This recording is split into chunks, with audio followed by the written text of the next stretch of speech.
Imagine, imagine, if you will, the whole process of trying to play a heavily modded video game.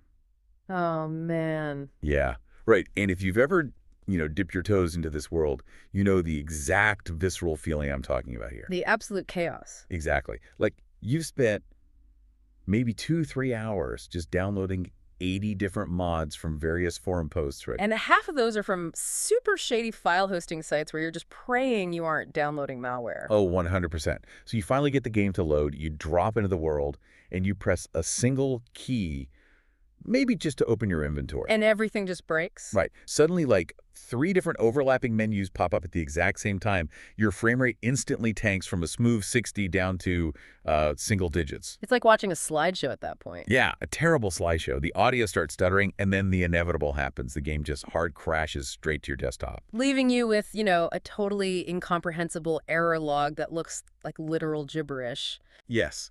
It feels like you're trying to drive a car that's been bolted together using spare parts from a dozen different junkyards. Just held together entirely by duct tape, right? Duct tape, cross fingers, and sheer willpower. Exactly. And, I mean, how often does that exact scenario play out for you?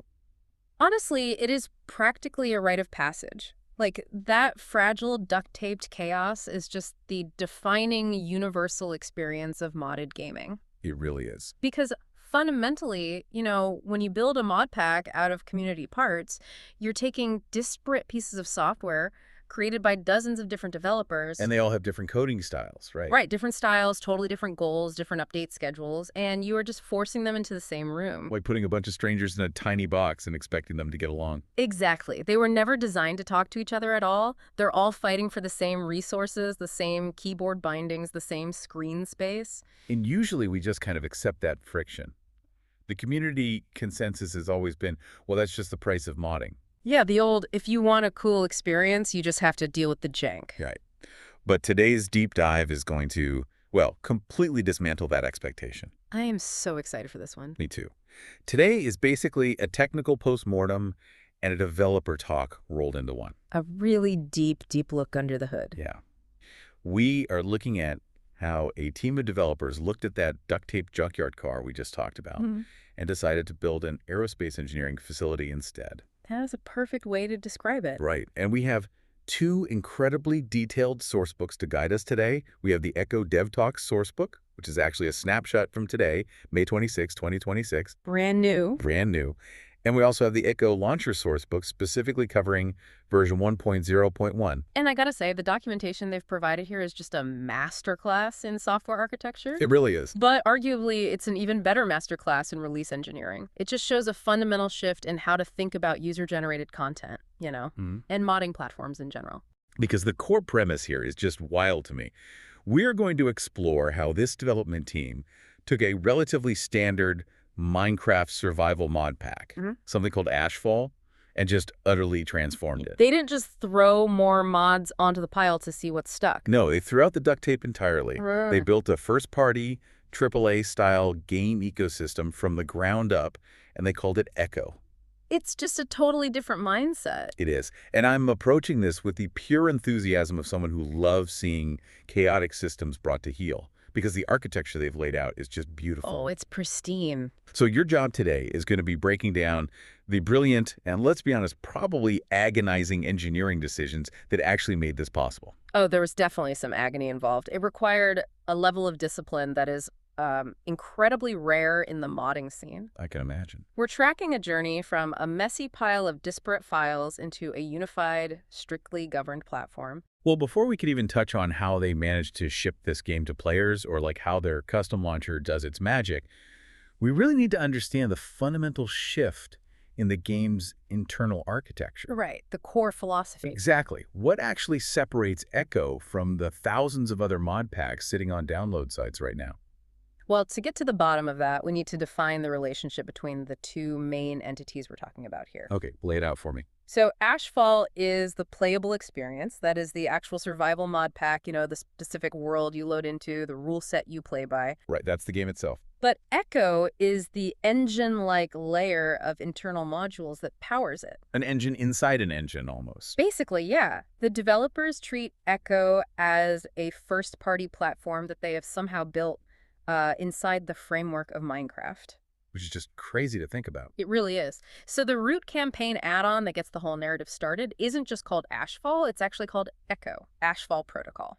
And the narrative framing they use to drop you into this Ashfall Protocol is so cinematic, it's so cool. Oh, I love the intro. Right. Like, you don't just spawn in a random grassy field, punch a tree, and go look for sheep like normal Minecraft. No punching wood here. No, the game actually starts you physically trapped inside a 16 by 9 by 16 armored drop pod. It's super claustrophobic. Super claustrophobic. You wake up with Echo 7, which is this damaged emergency operator attempting to guide you. Yeah, giving you these frantic status updates. Right, and you have a bunk, some crates, a ramp, just some meager first night supplies. It instantly sets this really heavy tone of survival, salvage, and this sort of post-apocalyptic reclamation. The narrative hook is undeniably strong. But what's really crucial for our developer talk focus today is how they actually deliver that narrative experience to the player mechanically. Okay, mechanically. How do they do it? Well, the massive design shift the Echo team made was ruthlessly replacing third-party dependencies with in-house shared systems. Meaning they stop downloading other people's stuff. Exactly. Let's look at a normal mod pack. If a developer wants to add a quest system, they download a popular third-party quest mod, right? Right. If they want players to have a map, they download a third-party mini-map mod. If they want an in-game wiki, they get a generic recipe viewer or a guidebook mod. Which means the player ends up with a screen full of completely mismatched UI elements. It's so ugly. It is. Like, the quest book looks like a medieval tome, the mini-map looks like a modern GPS, and the recipe viewer looks like an Excel spreadsheet. Yes, the spreadsheet UI, it shatters any sense of immersion instantly. It really does. Yeah. So how did Echo fix that? Well, Echo changes that entire paradigm. Instead of relying on a messy, generic quest screen built by someone else, they built one unified interface called the terminal. A terminal. Right. The terminal completely replaces scattered quest books and mismatched guides with one single, cohesive, operational command deck. Oh, that sounds so much better. It is. And instead of generic map waypoints just cluttering up the screen, they built a story-aware HoloMap. A HoloMap. Yeah. And instead of plain, boring item inspection tooltips, they built a lens scanner HUD. Which totally fits the sci-fi drop pod vibe. Exactly. They even centralized all the visual rendering through an internal module called RenderCore. I mean, I see the aesthetic value of that, obviously. It looks cleaner. But let me push back a bit on the development reality here. Okay, go for it. Doesn't this mean they just spent thousands of hours reinventing the wheel? That is the classic argument. Right. I mean, instead of downloading a perfectly functional map mod that took some other developer 3 years to polish, they built their own map mod from scratch. They did. It feels a bit like, okay, imagine you want a calculator app for your phone. Okay. But you decide that before you can build a calculator, you need to code a completely custom operating system from scratch just to run that one app. That's a great analogy. Right. Is the massive overhead of building an entire proprietary ecosystem actually worth it for what is, at the end of the day, a Minecraft mod pack? Any lead software engineer would look at this project proposal and ask that exact question. Because it sounds crazy. It does sound crazy. Building in-house systems is incredibly expensive in terms of time and labor. But the answer lies in something called shared service contracts. Shared service contracts. Break that down for me. Okay, so when you use a third-party mod, you are entirely at the mercy of that developer's contract. Meaning you rely on them to not break things. Exactly. Let's take the recipe viewer you mentioned earlier. If that third-party mod updates and the developer decides to completely rewrite their API, which is the way other code talks to their mod, your entire game breaks. Because your code is trying to talk to a system that just doesn't exist anymore, or at least it doesn't speak the same language anymore. Right. You have no control over their update schedule, you have no control over their bug fixes or their design choices. You're just along for the ride. Yes. But Echo built something internal called the Terminal Recipe Provider API. This turns their index, which is their in-game database, into a first-party reference surface. They completely severed their reliance on generic recipe viewers. Ah, so by controlling the contract, they dictate the terms. They dictate absolutely everything. Because it's their system, they can guarantee that the UI theme perfectly matches the cyberglass aesthetic of the drop pod. Which fixes the immersion problem. Exactly. They can guarantee the code integrates flawlessly with their specific mission progression system. No more spreadsheet UIs. No more spreadsheets.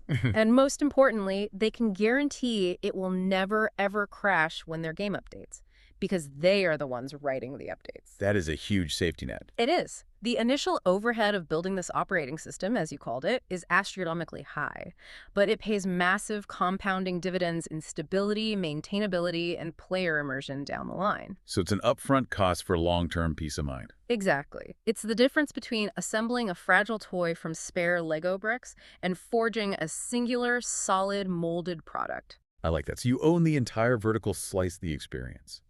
The player never really feels like they are using a mod. They feel like they're playing a bespoke game. That's the ultimate goal. Having established why they took on this massive burden of building an internal ecosystem, I really want to look under the hood at how these pieces actually function together. Yeah, let's get into the architecture. Because if you have dozens of custom modules, your own map, your own UI, your own quests, how do you stop this massive repository of code from degrading into just a tangled, monolithic mess of spaghetti code? Well, you avoid the spaghetti through rigorous decoupling and an incredibly strict architecture map.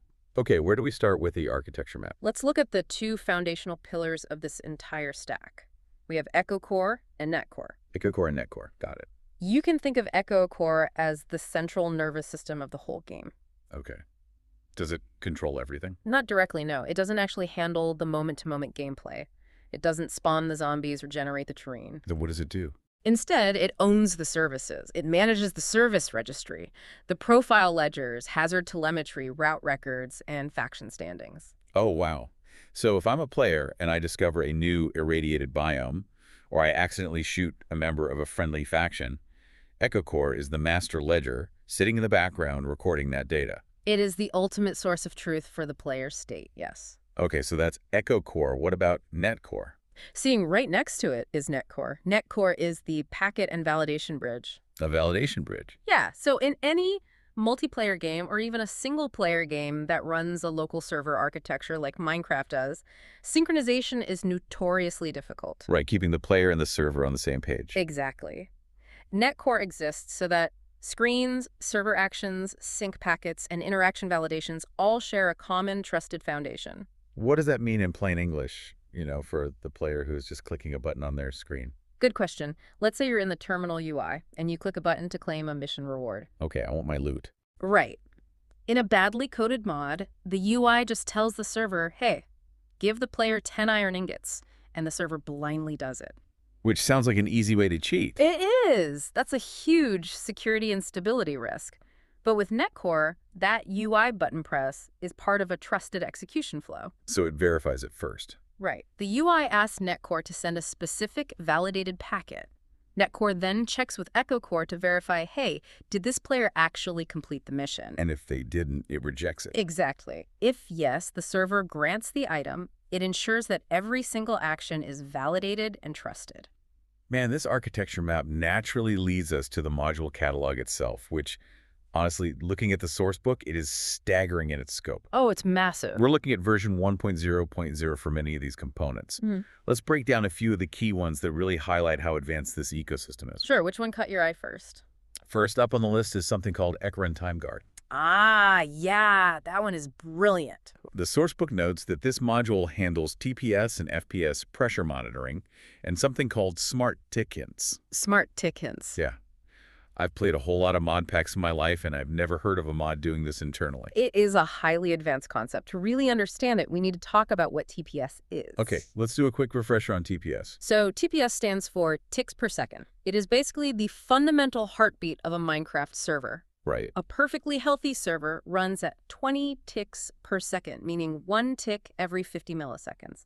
Everything in the game crop growth, zombie movement, machine processing, it all happens on this 50 millisecond heartbeat. Right. And if a lot of crazy stuff is happening, say someone sets off a massive explosion or maybe they build a giant automated factory, The server takes longer than 50 milliseconds to process all that math, right? Exactly. If a tick takes, say, 100 milliseconds to calculate, the TPS drops. The heartbeat slows down. And the game gets super laggy. Yeah, the game starts to lag. You rubber band all over the place, and it just becomes unplayable. Usually a mod pack just lets this happen until the server completely crashes. It's just a total meltdown. Right. But Echorin Time Guard acts as an active performance watchdog. It continuously monitors the runtime budget. It's always asking, how close are we to that 50 millisecond limit? Okay, so it watches the budget. Yeah. But what does it actually do with that information? Does it just, like, log a warning in a text file? Oh, it does much more than that. This is where those smart tick hints come in. Okay, lay it on me. Because Echo is an integrated ecosystem, Echorin Time Guard can actually broadcast a signal to all the other Echo modules. Oh, wow. Yeah. If the server is under heavy load, it can send a hint saying, hey, the server is struggling right now. And then the other modules react to that. Yes. A factory module might receive that hint and decide, okay, I'll delay my complex fluid calculations for a few seconds until the pressure drops. That is wildly smart. It's literally software self-preservation. Exactly. It's an active, real-time diagnostic and mitigation tool. It allows the game to gracefully degrade under pressure instead of just freezing up entirely. That alone proves why they built their own ecosystem. Okay, another module that really caught my eye is Echo Recovery, sitting at version 1.3.0. Yeah, the death mechanics. Right, this deals with the classic mechanics of graves, death caches, and a recovery compass. But the dead notes specifically highlight that it's integrated with lore. This perfectly illustrates why the bespoke ecosystem approach elevates the whole player experience. How so?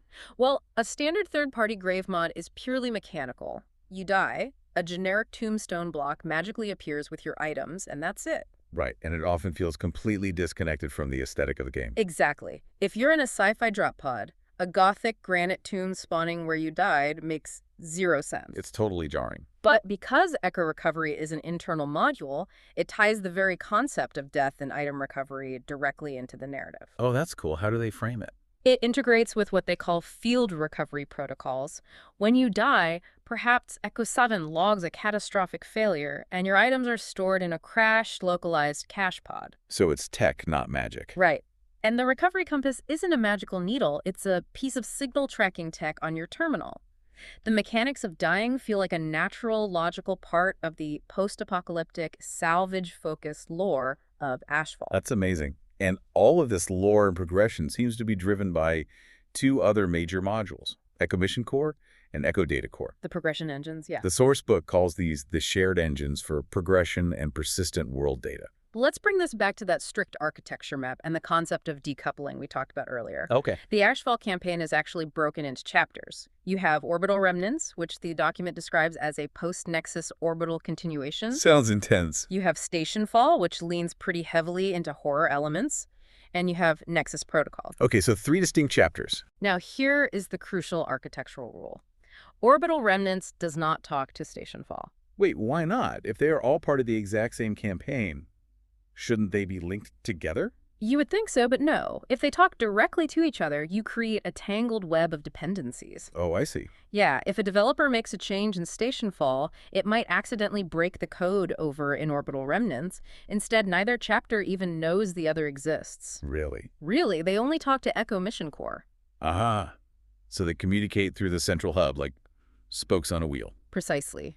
They use the Echo Core and the terminal as their intermediary. Got it. So it keeps everything clean. Very clean. This means that when you reach the late-game black box protocol finale, which, by the way, involves piecing together memory fragments in these massive archive dungeons. Sounds complicated. It is. Yeah. But that incredibly complex finale is using the exact same underlying progression logic as the very first hour of the game, where you are simply planting early-game seed capsules in contaminated soil. The UI for claiming a seed is the exact same UI for claiming a memory fragment. It is a brilliant example of a service-oriented architecture. Okay, but here is where the source book completely threw me for a loop, right? Mm-hmm. And where things get really fascinating. The magic. Yes. The module catalog outlines a whole section called the Arcana Division. This is explicitly the magic branch of Echo. Yeah, they went there. It features modules with names like Echo Etherworks, Echo Rift Worlds, and Echo Familiar Core. Sounds very fantasy. Exactly. Now, we just spent 20 minutes talking about Drop pods, terminals, field recovery, and post-apocalyptic Earth. Very hard sci-fi. Yes. How in the world do they introduce magic into this environment without it feeling like someone accidentally installed a medieval wizard mod into a cyberpunk game? It is a massive tonal risk. Honestly, a lot of mod packs fail right here. Right. It usually ruins the vibe. But the way they solve it is a combination of clever narrative framing and that same architectural consistency we've been discussing. Okay, explain the narrative framing first. The developers framed the entire Arcana Division around the concept of an ether signal and this idea of signal sites. Signal science, okay. You aren't a wizard waving a wooden wand. You are an engineer trying to harness an anomalous, mysterious energy frequency, an ether signal that has just begun bleeding into the world. Okay, so they basically slapped a thick coat of sci-fi paint over the magic mechanics? Essentially, yes. But is just renaming things enough to stop it from feeling jarring? Yeah. Like, if I'm casting a fireball, it's still a fireball, even if I call it a thermal plasma burst. That's a fair point. And the naming convention is really just the surface layer. The real genius is structural. Structural. The reason it doesn't feel jarring is because Arcana uses the exact same terminal, the exact same index database, and the exact same MissionCore providers as all the heavy machinery and tech modules. Okay, walk me through what that actually looks like for the player in the game. Sure. So when you decide to delve into this magic, you aren't opening a dusty leather spellbook with parchment pages. You are booting up the Arcane Index, which is just a specific data provider displayed on your glowing Cyberglass terminal UI. Oh, that's awesome. And when you build a machine to harness this Aether signal, you use the exact same mission progression screens that you use to repair a rusted engine block in the Industrial Nexus chapter. That is incredibly smart. All right. Because the interface language, the literal visual and interactive language the player uses to interact with the magic, is identical to the tech interface. Exactly. So the player's brain subconsciously accepts it as part of the same cohesive universe. Yeah. It's not a fantasy intrusion. It's just a different branch of the game's internal physics. It creates total unbroken immersion. You never feel like you've left the sci-fi world. That is so cool. And, this leads us to perhaps the most critical part of this entire developer breakdown. Where are we going next? Well, it's one thing to have a beautiful, decoupled, service-oriented architecture humming along nicely on a developer's local machine inside their code editor. Sure. Works in theory. But any software engineer who has ever shipped a product will tell you that a beautiful architecture can instantly become an absolute catastrophic nightmare when it is time to deploy that code to the public. Oh, man. Deployment. Yeah. If the code is this strictly locked down, I'm honestly terrified to think about how they actually package it up. It's a massive challenge. Because if you have dozens of custom modules that all rely on this central Echo core, the margin for error must be practically zero. It is zero. Like, think about your own desktop right now. Think about the folder where you save your important documents. It's a mess. You probably have files named Project Final, then Project Final V2, then Project Final Actual Final V3. We've all done it. We've all done it. Now imagine trying to manage that level of human chaos across a massive code repository with multiple developers constantly tweaking dozens of interconnected modules. It's a recipe for disaster. How did this team stop the Echo release process from becoming an unshippable pile of broken, conflicting experiments? They solved it by completely removing human intuition from the release process. Removing human intuition. Entirely. They implemented what the source book calls the build truth. The build truth. That sounds intimidating. It is meant to be. Yeah. And they enforce this truth entirely through their automated Gradle build system. In this repository, the settings.gradle file isn't just a casual list of folders, it is the ultimate non-negotiable law of the project. Okay, for those who might not know, what exactly is Gradle in this context? Think of Gradle as the automated factory floor manager. Okay, a factory floor manager. The developers write the raw code, but Gradle is the system that compiles that code, tests it, packages it into a final JAR file, and puts a bow on it. Got it. The developers configured Gradle so that the module list defined in the settings file represents the absolute build truth. So how does that stop the final V2 problem we just talked about? It stops it through a strict release contract based on semantic versioning. Semantic versioning. Okay, how does that work here? When they want to release a new version of the game, they create a git tag, let's say v1.0.1 beta.1. Okay, a specific tag. The rule is this. Every single module in that ecosystem must have its internal version number perfectly match that release version. Now, Every single one. Every single one. If the overall release is 1.0.1, then Echo Core must be 1.0.1, EchoNet Core must be 1.0.1, Echo and TimeGuard must be 1.0.1. What happens if a developer forgets?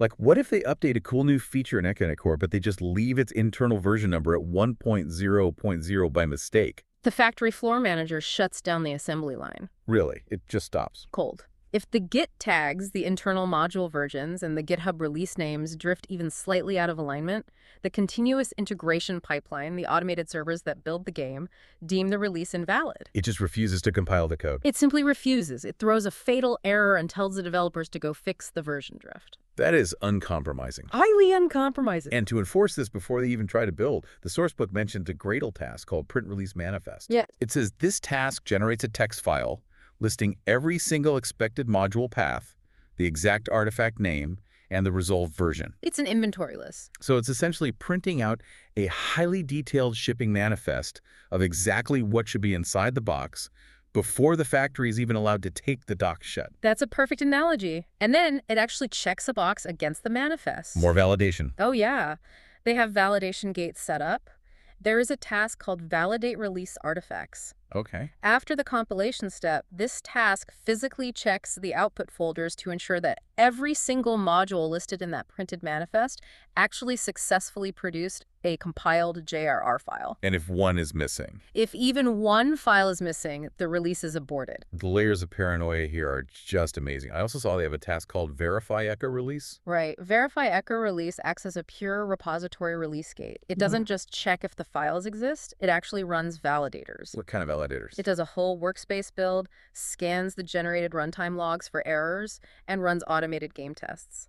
Testing the game without a human. Exactly. And it does all of this completely headless, meaning it runs entirely in the background on a server without needing a local CurseForge profile or an actual game launcher open. That is so thorough. It proves the code works in a vacuum before any human player ever touches it. They're even automating the polish of the game, too. I found a Python script in the notes called validate_resources.py. Oh, the resource script. Yeah.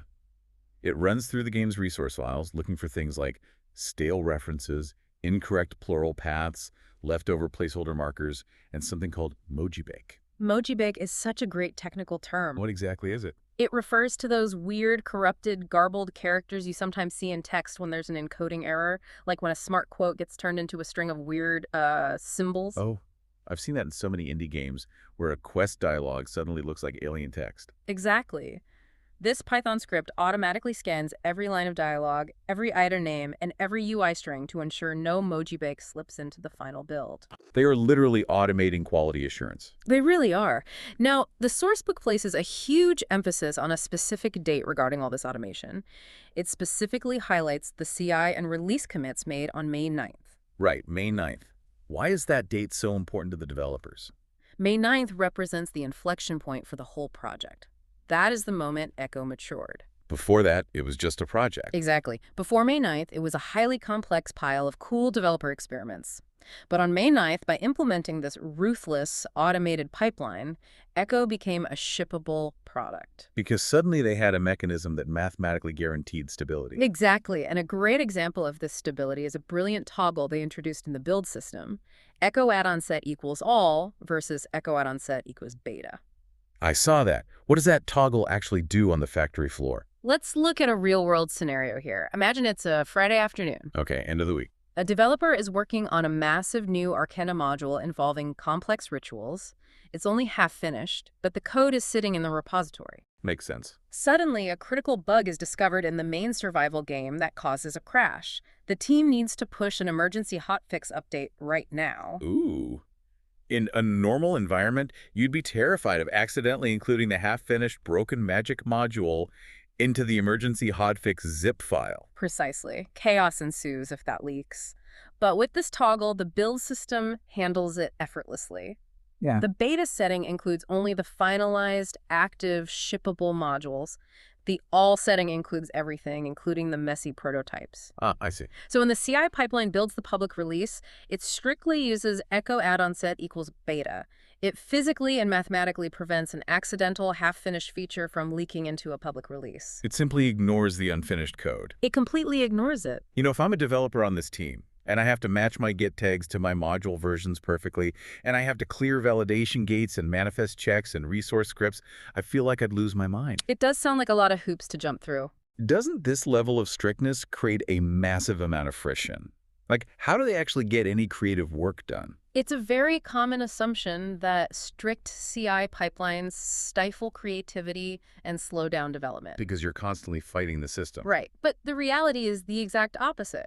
This strictness actually removes friction from the developer's daily life. How so? It sounds exhausting. Think about how much time a developer normally wastes debugging deployment issues. Okay. A player reports a bug, and the developer spends hours trying to replicate it, only to realize the player had an outdated version of one specific file, or that a build compiled differently on a Mac versus a Windows machine. Oh, the classic, it worked on my machine excuse. Exactly. By automating the version contract and the build truth, it completely eliminates the dreaded "it worked on my machine" problem. Because the server builds it, not the machine. Yes.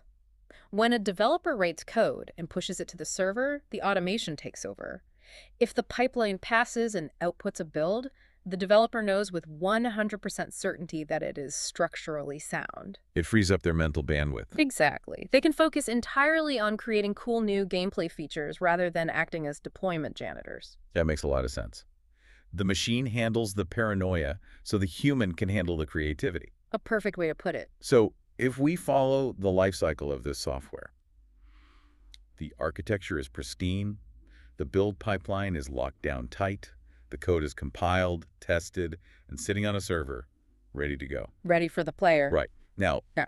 how does a normal, non-technical player actually get this game onto their computer without breaking all those delicate validation rules? That is the ultimate question. Because in the old days of modding, you'd just download a random ZIP file from a forum, drag and drop the holders into your game directory, cross your fingers, and pray it didn't corrupt your save file. Echo unequivocally does not do that. I would hope not. They recognize that the entire pipeline of trust they built on the back end is useless if the delivery mechanism to the player is flawed. So what did they do? So they built their own delivery mechanism, the Echo launcher, specifically version 1.0.1. We really need to emphasize what this launcher is and, more importantly, what it isn't. Right. The Echo launcher is not just a generic CurseForge clone or a simple download manager. The sourcebook refers to it as the official desktop command center. A command set. Yeah. It acts as an updater, a repair tool, a profile manager, and a diagnostic center. It serves as the ultimate boundary of trust between the development team servers and the player's personal computer. The boundary of trust is the perfect way to phrase it. The documentation specifically outlines a trust chain, noting that the launcher absolutely refuses to accept an arbitrary bare GitHub zip file. Wait, really? So if I try to just feed it a folder full of mods I downloaded manually, it rejects it? It will flat out refuse to process it. For a release to be considered valid and actionable by the Echo launcher, it requires a very specific, cryptographically secure set of assets. Okay, what does it need? First, it looks for a top-level metadata file called echorelease.json. This tells the launcher what it's even looking at. Metadata, got it. Second, it requires a strict pack manifest, formatted specifically like Ashfall channel version .pack.json. Okay, the manifest we talked about. Third, it needs the full pack zip file for fresh installs. And finally, and most importantly, it supports optional per-file updates, which are prefixed with SHA 256 hashes. Okay, hold on. You just threw a whole lot of deep technical concepts out. Sorry. Let's break it down. Let's look at the tech stack they used to build this launcher, and then I really want to dig into those hashes. Sure. The sourcebook says it's built on Electron, with a native main process, a React UI, and uses ZooStand for state management. It also mentions packaging targets like NSIS for Windows and AppImage for Linux. That's quite the alphabet soup. It is. Can you translate that alphabet soup for someone who might not be a desktop app developer? Absolutely. So Electron is a framework that allows you to build desktop applications using web technologies. Like websites on your desktop. Essentially, yes. It's the exact same engine that powers massive apps like Discord, VS Code, and Slack. Oh, wow. So it's very robust. Very. Yeah. It essentially bundles a Chromium web browser, which displays the user interface using React with a Node.js backend environment that can actually interact with your computer's files. And what about ZooStand and NSIS? ZooStand is just a lightweight, highly efficient way for the React user interface to remember things, to manage its memory state without getting bogged down. Okay. And NSIS is the engine for Windows that builds those classic professional next, I agree, finish setup wizards we've all used a million times. The installation wizard. Right. An app image is essentially the Linux equivalent, a way to package an application so it runs consistently across different Linux distributions. So they aren't using amateur tools here. They are using industry-standard, heavy-duty software frameworks to build this thing. They are treating it like commercial software. But I want to go back to those SHA-256 hashes you mentioned, because it sounds like they built a digital Fort Knox just to launch a video game. It is basically Fort Knox. What exactly is a SHA-256 hash, and why does a Minecraft mod pack need cryptographic proof? Okay, so a SHA-256 hash is a cryptographic algorithm that takes a file, any file, no matter how big, and generates a unique, fixed-size string of letters and numbers based on the exact contents of that file. Like a digital fingerprint? Exactly like a digital fingerprint. If you have a 1 gigabyte mod file and you change a single tiny comma inside that file, The hash changes. the resulting SHA-256 fingerprint will look completely different. It won't match at all. Okay, so it's an ultimate verification tool, but why go to that length for a mod pack? They do it because Modpack support is a living, breathing nightmare for developers when players have unknown file states. Unknown file states. What do you mean by that? Imagine a player comes into the Discord support channel and says, "Hey, the game keeps crashing when I open the terminal." Okay, typical support ticket. Right. But if you don't have hashes, you are blind as a developer. You don't know if the player accidentally deleted a crucial config file, if their antivirus corrupted the download, or if they tried to be clever and edited a file to give themselves infinite health, which broke the code. The player's computer is a total black box to the developer. Exactly. It's a black box. But by requiring an explicit inventory of truth, that manifest file we mentioned earlier, and enforcing SHA-256 hashes for every single file in the game. The launcher knows exactly what it's supposed to look like. Yes. The launcher knows exactly what correct looks like. It can verify every single byte of data on the player's hard drive against the master ledger. That is so powerful. The sourcebook has a brilliant phrase for this. The hashes turn support from opinion into measurement. Opinion into measurement. I love that so much. It's beautiful. If a user has a problem, the launcher doesn't have to guess or ask the user what they changed. It just measures their files against the cryptographic hash. Yeah. Yes. If the echocore.jar fingerprint doesn't match the master fingerprint, the launcher knows instantly that the file is compromised. It completely removes human error from technical support. All right, so let's walk through the actual user flow here. The launcher boots up. Right. It securely downloads the manifest. It downloads the files. It verifies every single byte using the SHA-256 hashes. Fort Knox is secure. Fort Knox is secure. The files are pristine. Now, naturally, you would assume that after doing all this heavy lifting, the Echo launcher just has a big green play button that directly boots up the Java process and launches the game, right? That is the logical assumption, yeah. But it is entirely incorrect. Wait, what? This is where the developers made what I consider to be their most brilliant and honestly most surprising architectural decision. Okay, what do they do? The default launch mode for normal players is called Minecraft Launcher Handoff. Echo does not direct launch Java for normal beta play. It builds this whole beautiful command center, verifies everything cryptographically, and then doesn't launch the game. Correct. What does it actually do when you click play then? Instead of launching the game, the Echo Launcher prepares the Ashfall profile on your disk. It downloads the mods, configures the settings, sets up the Java arguments, and does all the tedious heavy lifting we talked about. Okay, the setup phase. Then it silently writes a safe, validated package, what they call an Echo Managed profile, directly into the official Microsoft Minecraft launcher. The official launcher. Yes. And then it simply opens the official launcher for the user. So the user clicks play in Echo. Echo does a bunch of fast background work, and then the native Microsoft screen pops up, and the user has to click play again. Yes, they do. Why?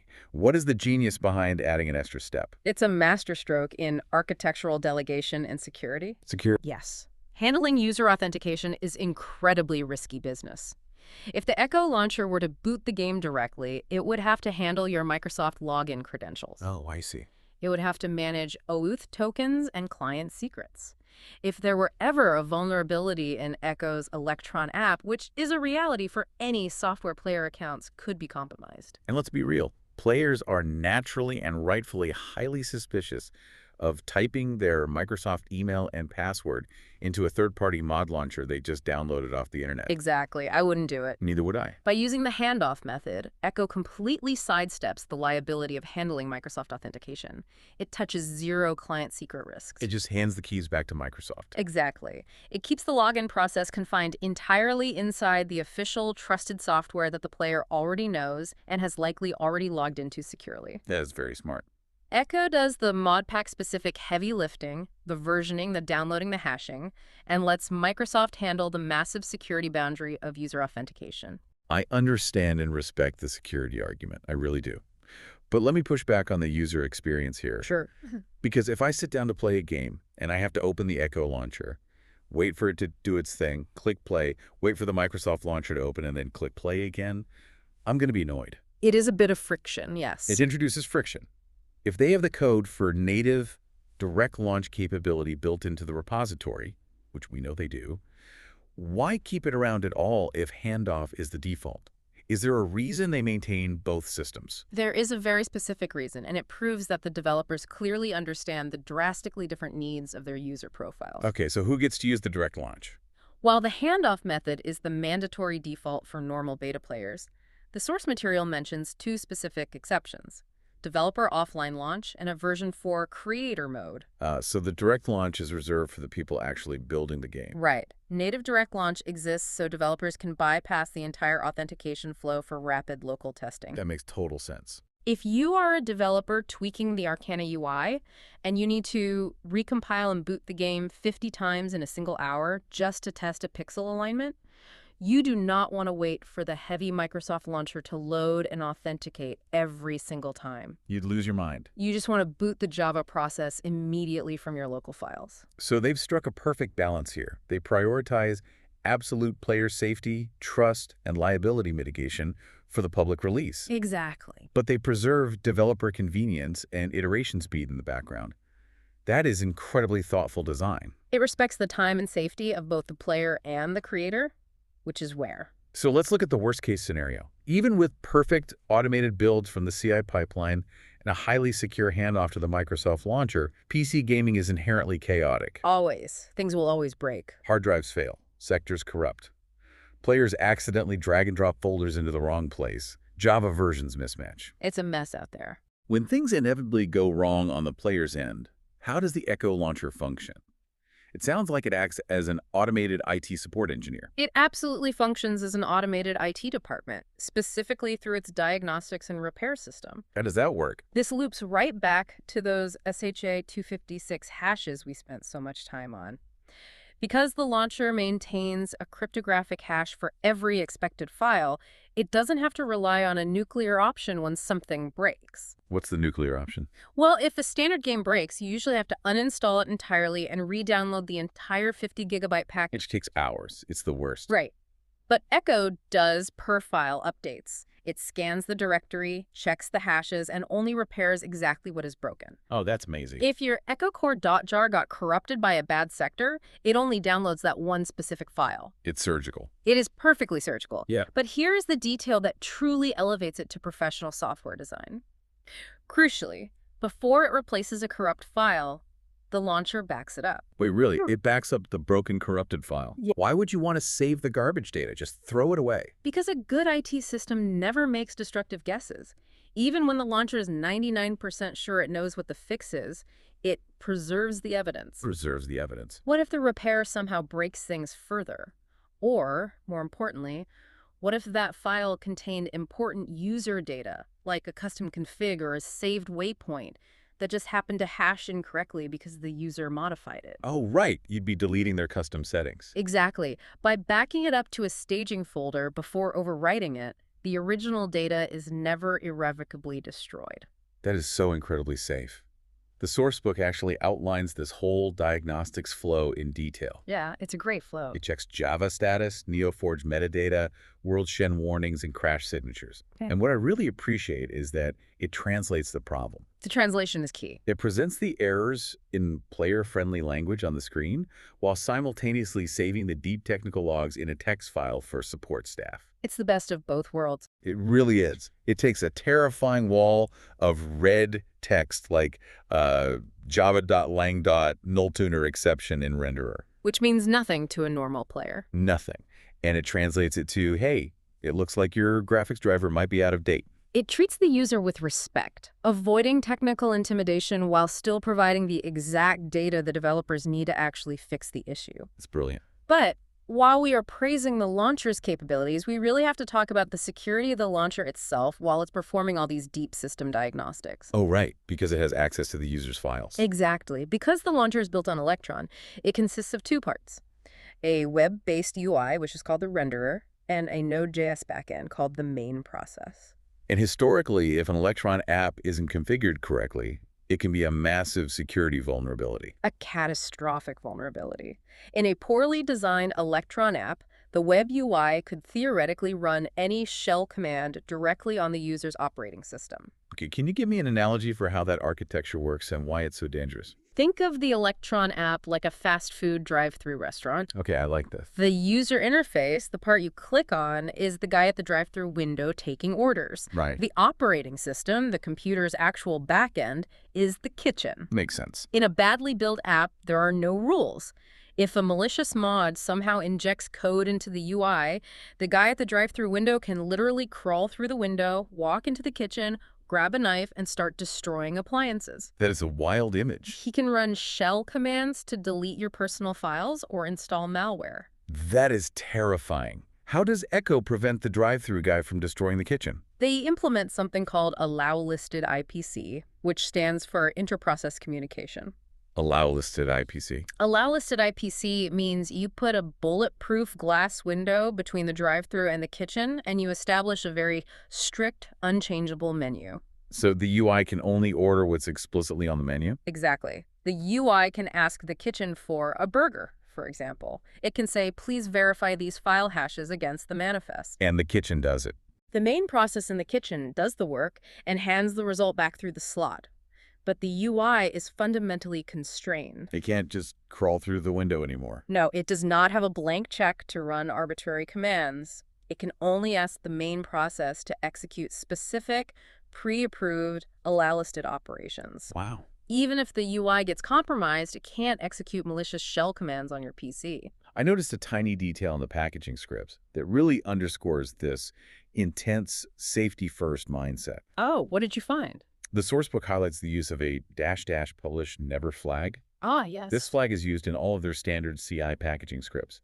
They only ever use a -- publish always flag in very explicit, isolated publish scripts. It's a great safeguard. It's a tiny string of text, but it shows how terrified, in a highly productive defensive way they are, of a machine accidentally pushing a broken build to the public servers. It is the essence of defensive engineering. You assume that automation will eventually glitch or that a human will push a button by mistake, so you put hard physical code locks in place to prevent that mistake from cascading to the users. And circling back to how the launcher respects the player, surfacing all this system state directly in the UI is huge. The settings menu actually shows the dependency status, the install logs, the exact repair paths. It's not hiding anything in a black box. Right. It bridges the gap between a simple dumb play button and a true command center. It tells the player exactly what it is doing, what anomalies it found, and how it plans to fix them. Exactly. Well, okay, we have covered a massive, massive amount of technical ground today. Let's summarize the key takeaways from this incredible architectural journey. It's been a long journey. We started by exploring how Echo transitioned from a messy duct-taped modpack into a cohesive, first-party ecosystem. Right, the philosophy shift. They achieved this by painstakingly replacing third-party mods with shared, internal services like the Unified Terminal, the StoryAware HoloMap, and the Echo Core Ledger. And that ensured that every chapter, from the drop pod to the late-game magic, speaks the exact same language and shares the exact same progression systems. We then looked at how they secured their deployment pipeline using a strict build truth. The factory manager? By enforcing semantic versioning in Gradle and utilizing rigorous manifest validation gates and scripts to catch things like Mojibake, they completely eliminated the "it worked on my machine" problem. They turned deployment from a chaotic guessing game into an automated mathematical certainty. And finally, we broke down the Echo launcher itself.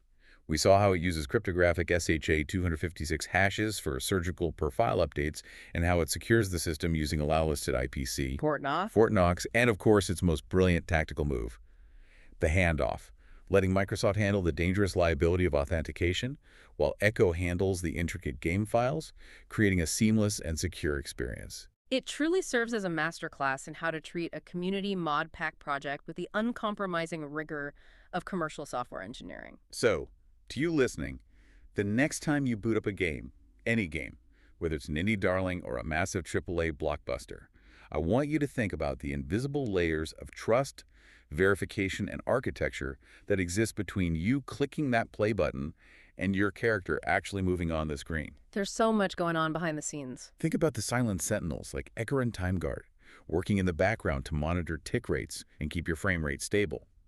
Think about the CI pipelines that ran headless game tests to make sure the file you downloaded is exactly the flawless file the developer intended. There is an immense amount of unseen labor and architectural paranoia that goes into making software feel effortless to the end user. Absolutely. But I want to leave you with one final provocative thought to mull over. We've talked for an hour about how incredibly successful Echo is at locking down its environment. They locked it down tight. Strict semantic versioning, cryptographic file hashes, controlled API contracts, walled-off IPC channels. They have created a flawless, stable, first-party experience by taking absolute control. Complete control. But consider this. When you build a system this airtight, this perfectly controlled, how does a community of modders eventually build on top of it? Ooh, that's a tough question. If Echo essentially becomes the new operating system for this survival experience, what happens when players inevitably want to do what modders always do and hack the OS? They always want to hack it. Think about the tension between a perfectly curated, frictionless, secure experience and the wild, chaotic, open-source spirit of modding that birthed Ashfall in the very first place.